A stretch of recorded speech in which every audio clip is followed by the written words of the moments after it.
Welcome in, everybody, to the Flagship podcast. I am Chip Brown of Horns 24/7. We are back to our non-football schedule for the Flagship podcast, meaning our interview podcast will be coming out on Monday mornings, as this one is, with our one and only main man, recruiting guru, Mike Roach. Mike, how you doing?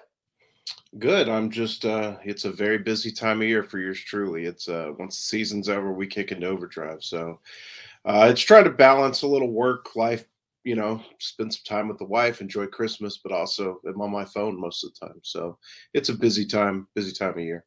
Yeah, and we are just so everyone knows, because everything is moving so quickly. We're recording on Sunday afternoon, Sunday, December 5th.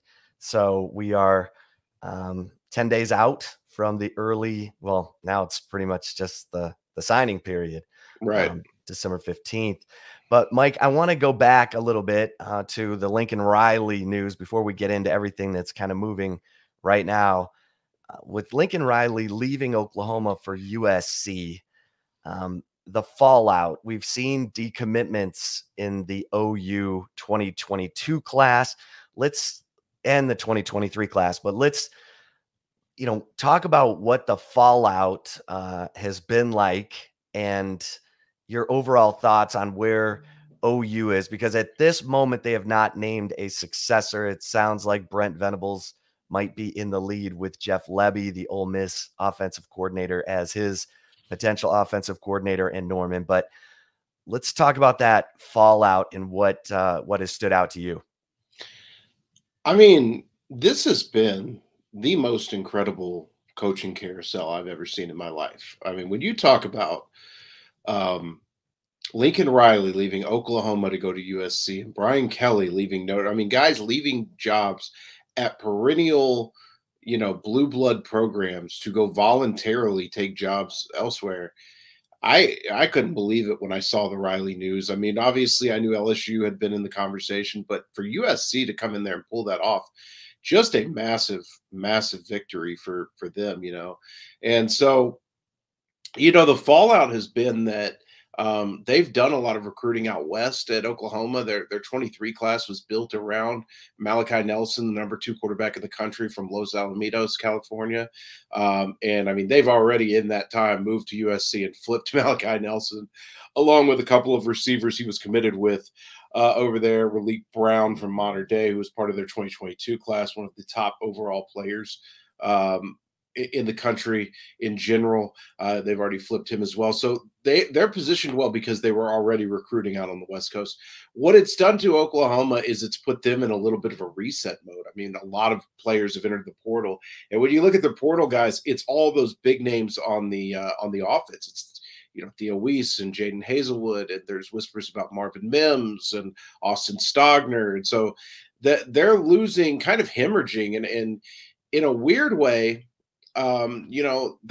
they took a while to kind of name this successor, and that hurt them because I think there was a lot of opportunity for guys to look around and say, well, what are we going to do? And in that 2022 class, it's the same. Texas will try to capitalize a little bit on that with Kobe McKenzie, the linebacker from Lubbock Cooper, who's been committed to Oklahoma since his sophomore year. He's actually on his official visit to Texas as we speak at the moment. So it's basically a feeding frenzy. They smell blood in the water with Oklahoma, a team that has been in a program that has been kind of a picture of stability in college football over the last 20 years, in part because of Bob Stoops, who then made a seamless transition to Riley, and there has been no power struggles. There has been no open searches. And now all of a sudden they're kind of thrown into chaos. So, getting Brent Venables seems to me, at least, like it would be a good step towards maybe plugging some of those leaks.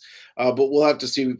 Every time a coach is hired, I always say we'll have to see what kind of staff he hires. And we'll kind of have to see how he's received by those recruits.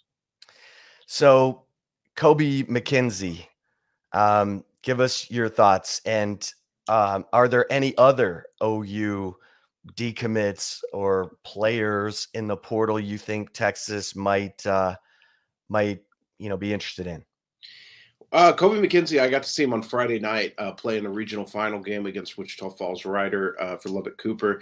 He Cooper did win, and then he was leaving right after that game to go to Austin. I will see him again this Friday night against South Oak Cliff in the state semifinal in 5AD2. The 5AD2 classification. So I'll see him twice in 2 weeks. He's a big physical inside backer, comes downhill, very, very physical. When he hits, you can hear it. He's kind of a plugger. I worry a little bit about how he moves in space, but if you're moving to a conference like the SEC, you kind of need guys like him to be able to play against those bigger front lines. I think he could play on the edge. I think he could play inside. Texas is pitching him on a roll inside more than anything. And I think they have an opportunity here to kind of close the deal still while everything's in flux. Now, Oklahoma's asked him, please don't do anything until we hire a new head coach and get back in home with you. And he's an early enrollee, so he does have to make somewhat of a decision. It may not have to be by December 15th. Early enrollees can basically just enroll at the school of their choice whenever they're ready. So they don't necessarily have to sign on signing day. And so I think for McKenzie, if you're Texas, you're pushing right now. It's Sunday after his official visit. He'll probably be there pretty late this evening, considering the visit started Saturday morning. I think right now, if you're Jeff Choate and Pete Kwiatkowski and Steve Sarkisian, you're pushing pretty hard to try to lock something down before he goes back home and allows Brent Venables or whoever the next Oklahoma head coach may be to come in his house and sit down with him. So, he's a need. Obviously, linebacker is a need. They can't have enough of them at this point. And so Texas is kind of attacking it in that way. Yeah, Travell Johnson, the 3-star, is committed in Texas's 2022 class. But Texas has obviously had some, well, they're looking for quality linebackers. And how would you rate where Texas is in terms of recruiting that position? There's a lot of versatility to be had in that class. I think that if you look at kind of where we have guys slated on our commit page, you may see a lot of guys listed as edge or something like that. But what they see, and from what I understand, the philosophy that Jeff Choate and Pete Kwiatkowski recruit with is, let's find us some edge guys who have some versatility to them. And worst case scenario, they can play on the edge, but maybe best case, we can move them around and do a couple of different things. A couple guys that in this class that I think could fit that role. Derek Brown is one of them from Texas High and Texarkana. He's another East Texas guy that he will remind you build-wise of DeMarvion Overshown, a big, long, lanky kid. They're open, maybe we can move him inside a little bit, try him out in there and see, kind of how he does as an off-ball linebacker. Anthony Jones from Las Vegas, I think, kind of fits that as well. Again, a guy that has played tight end, D end, outside linebacker. They think he's athletic enough and versatile enough to do it. So along with Travell Johnson, those are kind of the primary reads there. And then they're going, looks like portal heavy. There's a couple of targets already kind of sticking out for Choate in the portal. Well, speaking of the portal, and it's active, and I'll go right to offensive line recruiting. We'll save quarterback and all the latest on Quinn Ewers for after our break. But on the offensive line, Mike, obviously there's some big targets out there. That's a huge position of emphasis in this recruiting cycle. I think you and I have both heard that, 7 to 9 offensive linemen, could be coming in, or wishful thinking. I don't know. You tell us, but what's the latest on the offensive line recruiting? This staff doesn't seem to reach when it comes to guys. I mean, they'll develop their secondary plans and find guys, but they're not going to take guys that they just flat don't think can be starters at some level. That, at least that's the philosophy. But still, with that said, they would take as many of the quality guys they deem as quality guys, I think, at this position as they can. And, whether that, you mentioned the hook fin thing, there's not going to be a lot of bodies in the spring. And so they've got to find some guys in the portal and in the high school level. It's very much a high wire act right now, because there's a scenario where Texas runs the table and picks up, the majority of, if not all of their offensive line targets, and they sign what would undoubtedly be one of the top offensive line classes in the country. And there's a scenario where they don't get any of those guys, and then they're looking, for answers there. So I think the most fascinating thing to watch, we haven't even mentioned it here with the coaching carousel talk, Mario Cristobal to Miami kind of frees up Kelvin Banks, who's committed to Oregon, and Cameron Williams from Duncanville, who are committed to Oregon. Texas has felt like they're in both of those races regardless. And now, if Cristobal is indeed headed to Miami, Texas has a chance to flip a 5-star tackle in Kelvin Banks and a 3-star guy in Cameron Williams, who has a lot of promise, a big frame, a guy that they think they can develop. That's 2 big bodies to add to the room almost immediately if they can do that. Not to mention their pursuit of Devon Campbell, the #1 offensive guard in the country, Cam Dewberry, a 4-star offensive tackle, Ernest Green, one of the best on the West Coast. So there are a lot of names out there. Malik Agbo, I should have mentioned, from the Seattle area. There are a lot of names out there. I think Texas would love to get as many of them as possible. Yeah, that's gonna be exciting, coming down to the wire, that December 15th signing period. Okay, so we'll take a quick break here on the Flagship Podcast interview with our own Mike Roach, talking recruiting coming out of a wild and woolly weekend. We'll come back, get the latest on Quinn Ewers here on the Flagship Podcast. And if you are watching us on the Horns 24/7 YouTube channel, we'll roll on. And so, Mike, we know that Steve Sarkisian has said he wants to beef up the quarterback room at Texas. He's got Malik Murphy committed in the 2022 class. They were interested in Devin Brown. Devin Brown ends up committing to Ohio State. And then Quinn Ewers, who was once committed to Texas as a top quarterback prospect in that 2022 class, who ended up going to Ohio State, now in the portal. What is the latest involving Quinn Ewers, Texas's interest, etc.? Well, I think it's interesting you mentioned, obviously, he was in that 2022 class. Now he reclassified. Oh, yeah. But if you think about the life cycle of Quinn Ewers, right? In the last 2 years, Quinn Ewers has committed to Texas, flipped to Ohio State within a couple of months, played for a state title, reclassified, enrolled at Ohio State, signed a 6-figure NIL deal, and transferred before his 2022 team. Southlake just won yesterday in the regional final, a team he should be quarterbacking had he not reclassified. They're still playing his senior year, and he's gone through almost a complete life cycle as a college football player. It's really crazy to think about. We do the behind the scenes, kind of the behind the scenes on recruitment article after every signing day in February here. And I was just thinking the other day, I haven't even gotten the chance to write the behind the scenes on Quinn's initial recruitment. And now I'm going to have to lump in whatever happens in this transfer recruitment. So it's crazy. It's been pretty nuts since the news was broken by Pete Thamel on Friday night. I think that for Ewers, there were a couple schools thrown out there that I think just like A&M was a name early, and once you got to digging on that, it didn't seem like A&M really had a lot of interest in getting into that race.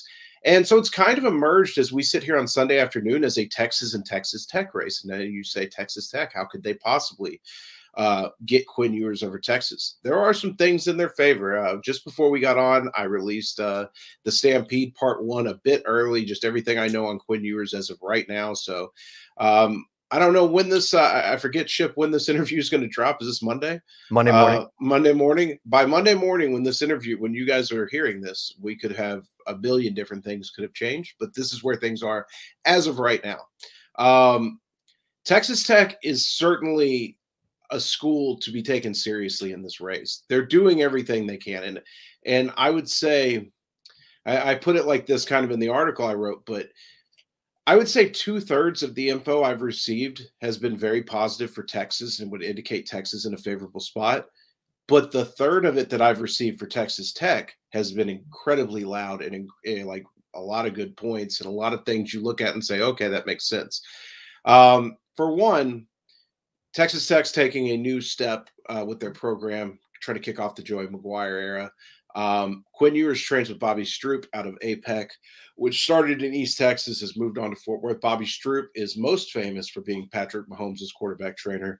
Patrick Mahomes and Quinn have worked together and are very tight.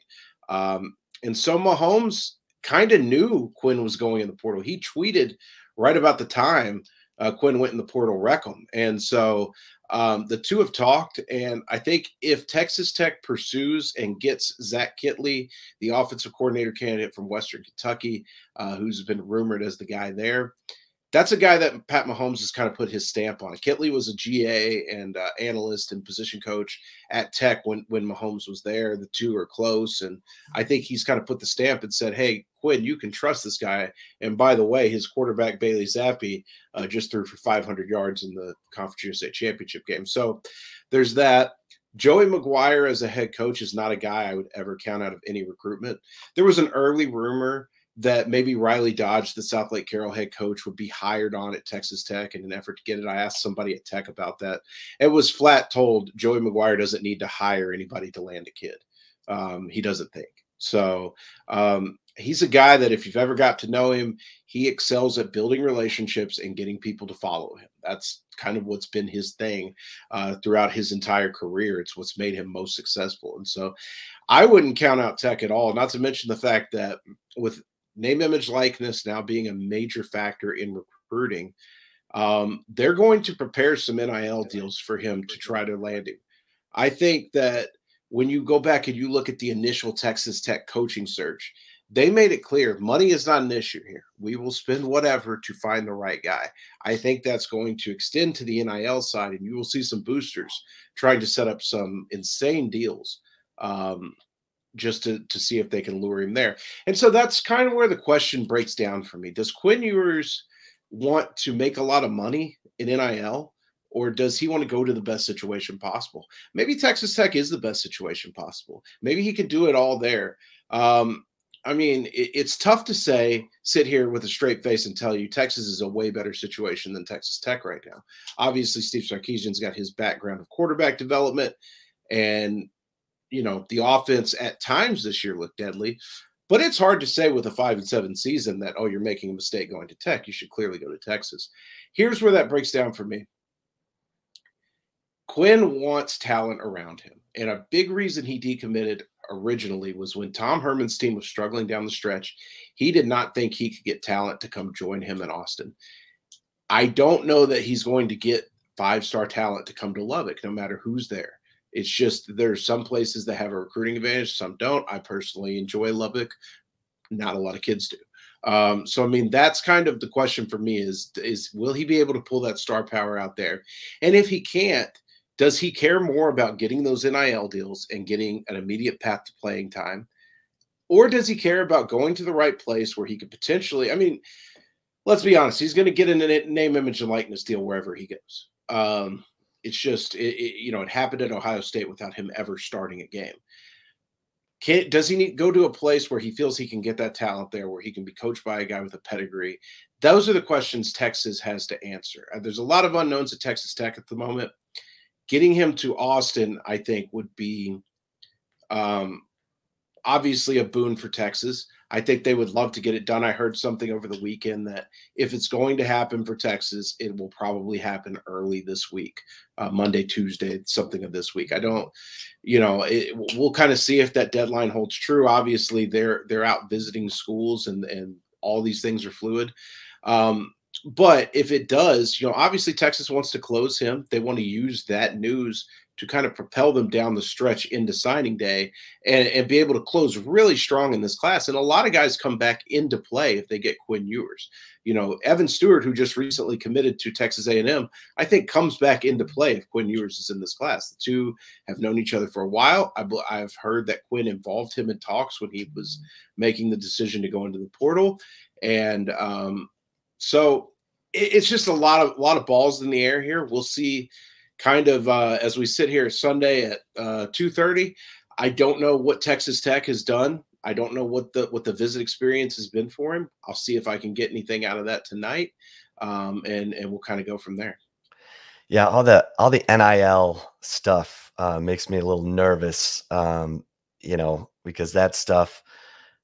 You have a guy like Bijan Robinson who keeps it all quiet. He's over $1 million in NIL. You'd never know it because he never talks about it. Whereas Quinn Ewers, who hasn't played a college snap yet, we already know, has a 6-figure deal when he goes to Ohio State, and Cody Campbell and John Sellers, the mega boosters at Tech, who are very involved. I'm sure are working some angle to try to help Quinn Ewers. But you mentioned the wide receiver recruiting, and let's anything else on the quarterback situation, Mike, that you think is important? I mean, I think you and I've both heard that they're researching guys who are currently in the portal, maybe a couple guys who could be in the portal. Obviously, Quinn Ewers turned out to be a guy who could be in the portal. Anything else on the quarterback situation before we move to receiver? I don't think they're all. I don't want to say they're not all in on Quinn Ewers, but I don't think all their eggs are in that basket. It's not a Ewers or bust situation. You and I have heard both that they're looking into a couple different guys and a couple of guys who aren't in the portal yet, but potentially could be after this bowl season, that could emerge as names as well. So I think regardless, kind of observing Steve Sarkisian through this recruiting class, he doesn't take this for what it's worth. I mean, you could see it as a good or a bad thing, but he doesn't ever seem to really panic about it. If they miss on a guy, it's just kind of like, oh, well, okay, we'll find another guy. I don't get the sense, obviously, he knows that landing Quinn Ewers could be a major boost to him at a time when he needs it most. But I don't get the sense that he's sitting there chewing his nails, wondering what Quinn's going to do. I think they've got contingencies in place, and they'll move on if they have to. Obviously, you want to win your primary battles, but regardless, they're going to add extra bodies to this quarterback room until they feel they've got enough guys to compete in there. Malik Murphy obviously will be one that they sign, but whether it be through the portal or another high school guy or whatever the case may be, there is another body coming, hopefully for the spring. All right, so receiver, obviously Evan Stewart once committed to Texas. Armani Wingfield, Faison Wilson have decommitted from Texas. What is the latest in terms of wide receiver recruiting? Not a lot, and I would say a place where Texas has struggled this year, frankly, and one I didn't see coming with the way, if you look at what's worked for Texas this year, you could certainly say, hey, we can throw the ball. And if we got more guys who could catch and run with it than Xavier Worthy, we'll be pretty good. And so they just haven't been able to sell it. They're losing out on Evan Stewart, who liked the offense, liked the fit, but didn't want to be part of a rebuild. And Matthew Golden, who they thought maybe they were making some waves with down the stretch. TCU, where he was previously committed, Rashad Samples got on the ground with him immediately when he got to Fort Worth and shut that recruitment down, not to TCU, but at least shut Texas out of it. And so, I don't know what the factors are. I really hate to call. I don't like to talk about a guy's job, or really, because there's a lot of factors at play, but I think they need more from recruiting in that position. I don't think to this point that they've necessarily done enough there with what they have. I mean, if you're Texas and you're thinking about what you can sell, the one thing we can sell is we had a dude as a freshman be all Big 12, probably a freshman All-American, lead the conference, lead the country in freshman receptions, yards, touchdowns, all those things. I mean, Xavier Worthy is the one and only bright spot to sell on the recruiting trail.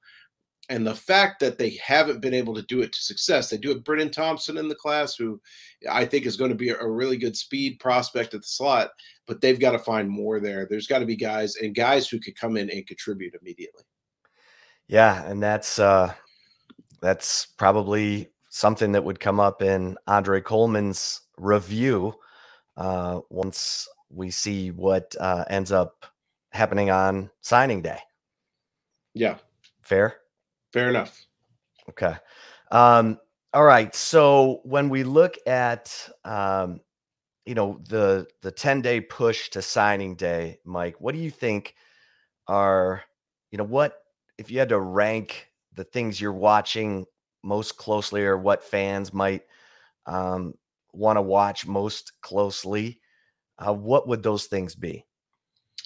I think you have to start with the offensive line. You could talk about Quinn Ewers and Evan Stewart and Shaz Preston and all the big names out there, but this program has proven it does not matter until you can protect the quarterback and you can open holes in the running game.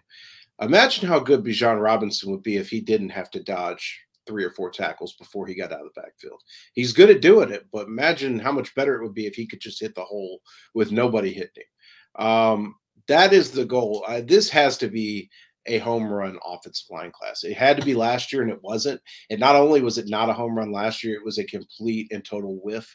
They took 2 guys. They took Hayden Connor, who's had a little bit of reserve duty, and they took Matthew Merrill, who hasn't really done much. Or I'm sorry, Max Merrill, who didn't get to play at all this year, and don't really know what his long-term outlook is. So they've got to find guys. They've got to find studs. They've got to find bodies. I mean, this is a position where you just throw as many bodies as you can at the problem, and you hope 5 stick to the wall and can play for the next 2 or 3 years.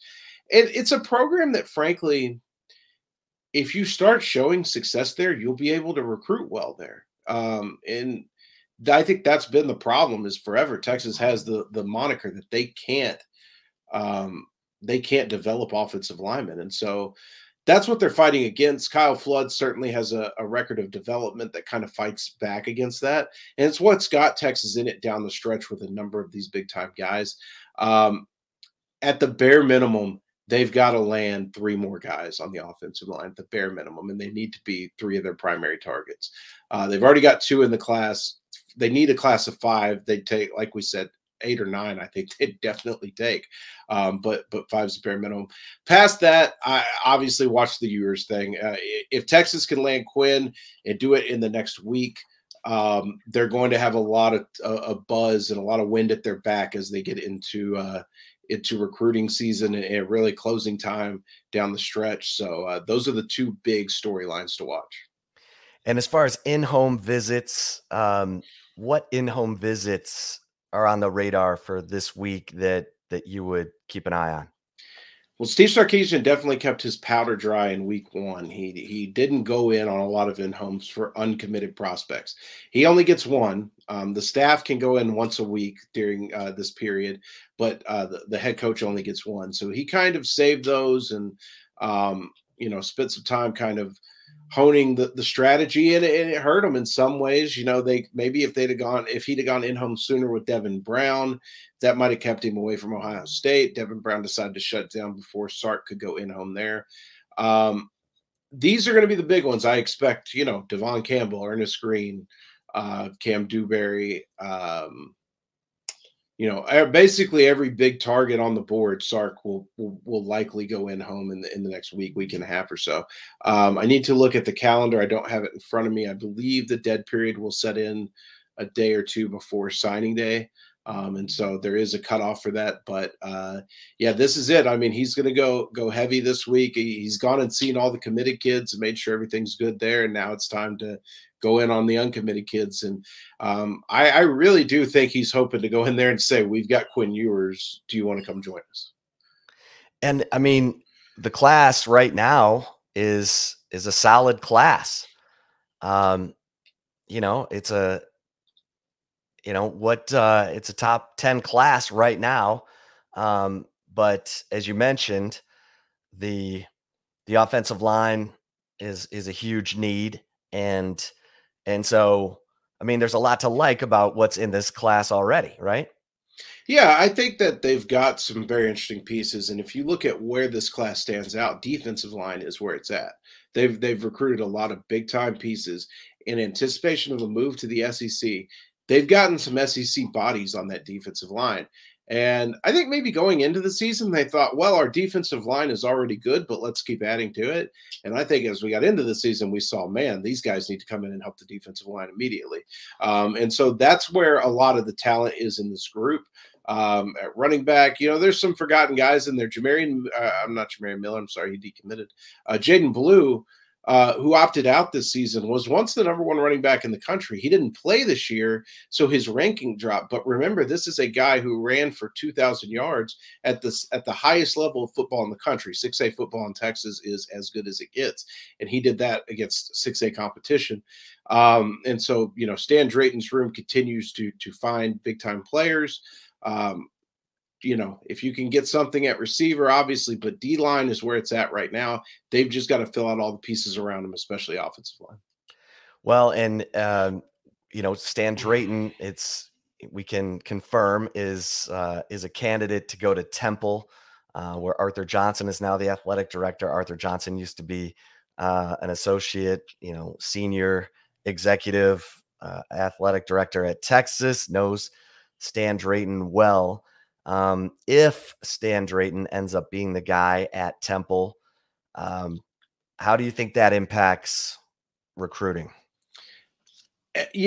At that point, it would make me wonder, do you just elevate Brandon Harris to be your running backs coach? He's been a good recruiter.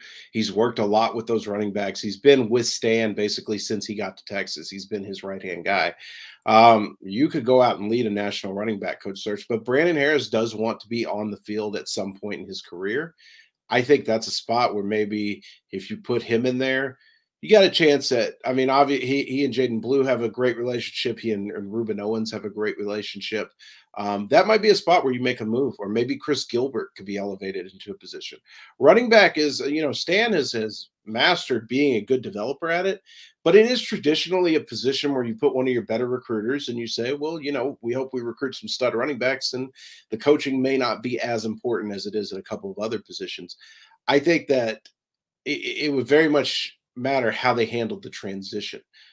They bring in, depending on who they would bring in from the outside, that could certainly hurt or help recruiting. It could hurt or help the guys they currently have on campus. But that to me, and I hadn't thought about it really until you just asked, but that to me would be a spot where maybe you look at elevating an internal candidate. Mike Roach, we said we would keep you for 30 minutes. I think we're right there. We know you're going 100 miles an hour, need to get back to your phone. But man, we appreciate it so much. Everybody needs to stay tuned to my man Mike Roach at Horns 24/7 and Nick Harris for all the latest heading in to the December 15th signing period. Mike, thanks so much, man. No problem. Anytime, Chip. Thanks. All right. For Mike Roach, I am Chip Brown. We'll see you over at Horns 24/7. Until next time, right here on the Flagship podcast, which should be Wednesday. Stay safe and keep the faith.